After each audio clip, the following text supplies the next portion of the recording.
Whenever an individual has any kind of powerful emotion or experience, he tends to lose himself in that experience.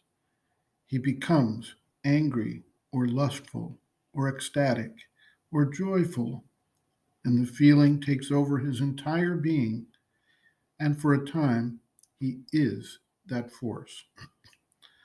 The same thing can and does tend to happen with spiritual experiences, particularly those that are intense and which demand attention when they occur. The experience fills the body life mind of the external being. As the spiritual seeker cultivates the growth of consciousness beyond the limits of the body life mind complex, however, he becomes aware of a separation between the true inner being, the psychic being or soul nature, and the external being. Or else, he finds that he takes a separate standpoint as a witness of the nature. Either way, he is able to observe the action without losing himself entirely in the experience. It is through this shift of standpoint that one also realizes that there are always further heights to scale, greater experiences, and larger opportunities as the consciousness continues to grow and evolve.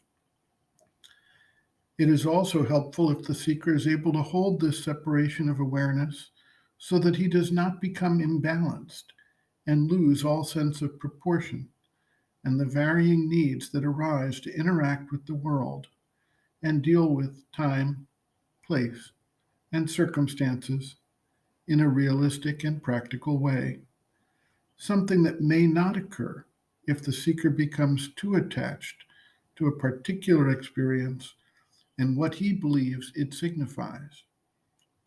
For instance, there are individuals who experience the oneness of all existence and therefore say, I am God. As long as they recognize that everyone else and each event and circumstance is also God, they can find a way to maintain balance. However, if they fail to maintain that balanced view, they may put themselves or others in harm's way, or otherwise do things which are not in keeping with the harmony in their surroundings. The mother comments on the statement, quote, one must always be greater than one's experience, end quote. The mother observes, quote, whatever may be the nature, the strength, and wonder of an experience, you must not be dominated by it to such an extent that it governs your entire being and you lose your balance and your contact with a reasonable and calm attitude.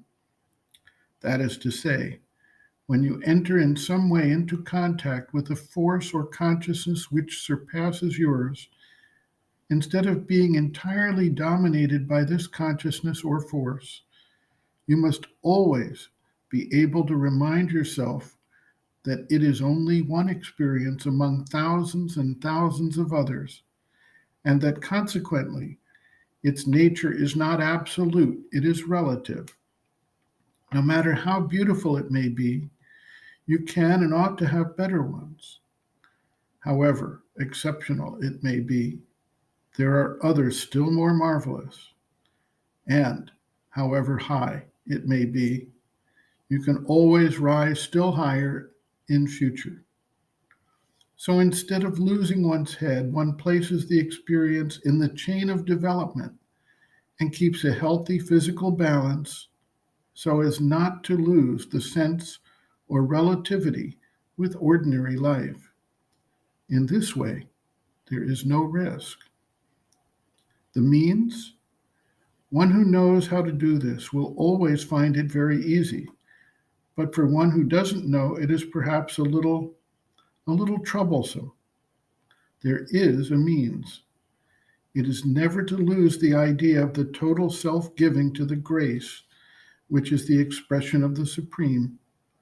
When one gives oneself, when one surrenders, and trusts oneself entirely to that which is above, beyond all creation, and when, instead of seeking any personal advantage from the experience, one makes an offering of it to the divine grace and knows that it is from this that the experience comes, and that it is to this that the result of the experience must be given back, then one is quite safe.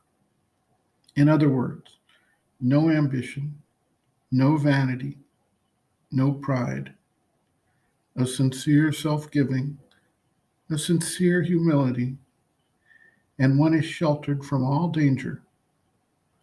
There you are. This is what I call being greater than one's experience. End quote.